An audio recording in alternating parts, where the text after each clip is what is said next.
The homecoming of Eros was, of course, a special occasion for Londoners, and preparations for the return of the well-loved figure were decidedly a matter of public concern.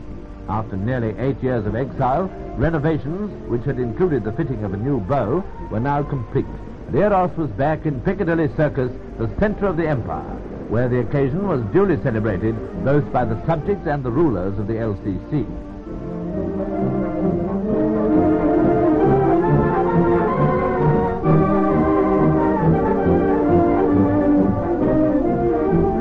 Needless to say, the young man's old friends, the flower sellers, were there to welcome him, and the official reception committee was headed by Lady Nathan, who voiced the general pleasure.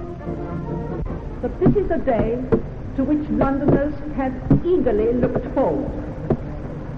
They have greatly desired the return of Eros, not only because he is such a charming figure in himself, but also because London is not complete without him. In spite of the rain which had been plopping into the microphone during Lady Nathan's speech, an enthusiastic crowd had gathered round. Sir Alfred Munnings, President of the Royal Academy, spoke of the artistic merit of this memorial to the 7th Lord Shaftesbury. During the war, Eros had been sadly missed. He himself missed V.E. Day. Well, now he's home again.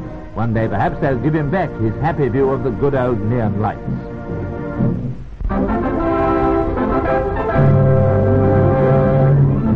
Petra versus T. Brown of America was the needle match on number 1 court in the 5th round of the men's singles. As was expected, the U.S. player was too good for his French opponent, and the man who won the title last year was decisively beaten in straight sets.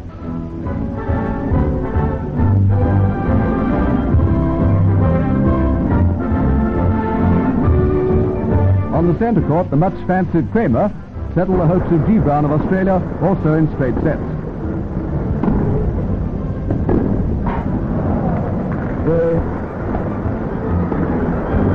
Brown is one of the few first-rate players with a double-grip backhand.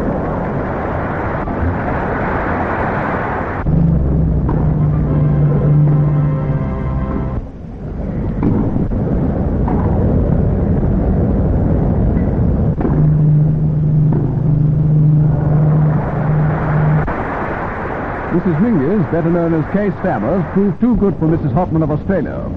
Showing her pre-war form, the graceful left-hander 16262.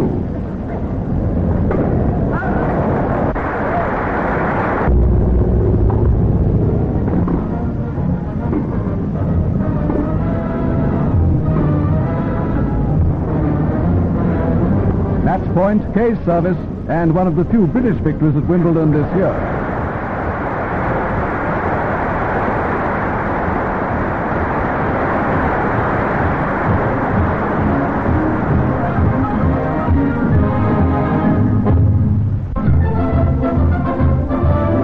Down at Brooklands, John Cobb's Railton Mobile Special is ready for the attempt on the world speed record. John Cobb already holds the title with a speed of 369.7 miles an hour, set up in 1939, and his wife was there to give the car a good send-off. The design is unique, the body being put onto the chassis after the driver is in his seat. 400 miles an hour? Well, John Cobb himself is modest in his expectations. This car broke the land speed record with a speed of 369 miles an hour in August 1939. And having overhauled it, I'm taking it out again to America at the invitation of the Utah Centennial Commission to make a further attempt on the record on the Bombville Salt Flats, when we hope, with luck, to raise the record at about 15 to 20 miles an hour. On goes the cockpit cover, just as it will go on at the Bombville Salt Flats when the record attempt is made. Princess Elizabeth, accompanied by Princess Margaret, attended the Royal Windsor Show and enjoyed the many traditional events. trotting showed neat footwork at its best, while the jumping, as usual, provided plenty of keen competition.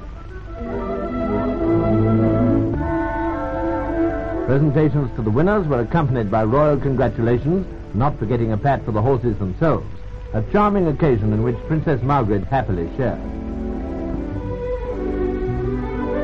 On the same day, the Royal Norfolk Centenary Show was being held in Norwich, and to mark this notable anniversary, the occasion was honoured by the presence of the King and Queen.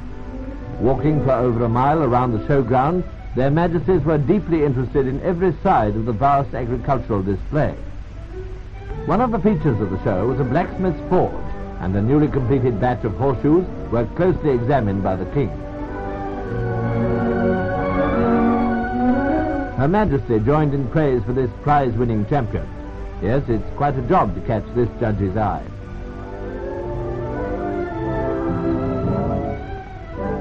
Horses and cattle prepare for the parade around the judging room, an impressive display of the type of stock that for so long has made Britain the envy of the world.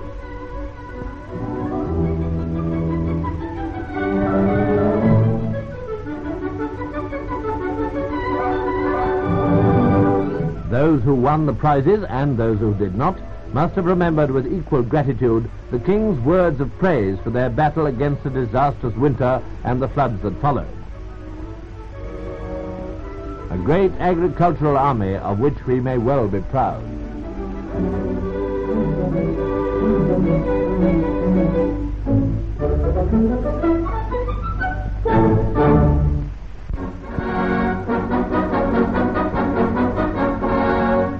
When play started on the third day of the second test at Lord's, South Africa's gun-chewing captain, Alan Melville, was within 4 of his 4th consecutive test century.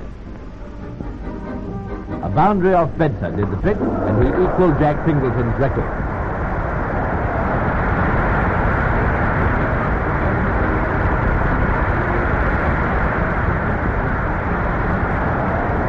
South Africa put up a great fight to avoid the follow-on. Here's Tuckett, bowled by Wright.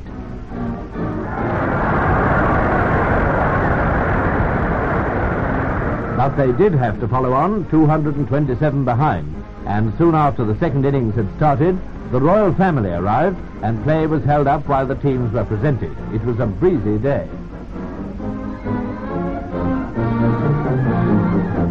The King and Queen had a long talk with Bill Edrich, whose brilliance with bat and ball was one of the features of the match, and with his teammate and partner in crime, Dennis Compton. The Queen stayed on to have a cup of tea and to see North stay with Mitchell to put up a score of 120 for 2 at the close. Next day, tragedy for South Africa. North was bowled by Edrich first ball.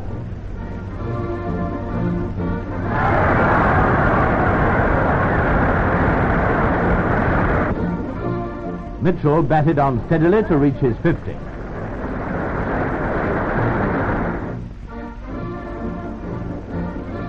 Evans was in great form as usual, and so was Yardley, who took a brilliant left-handed catch to dismiss Harris.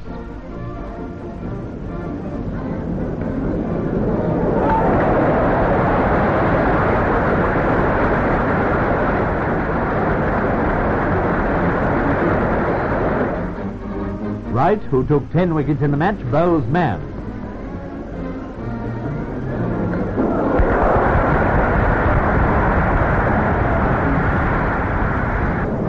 Wickets fell quickly, and when the innings closed, England needed only 26. Hutton and Washbrook knocked these off easily. Here's Hutton's winning hit.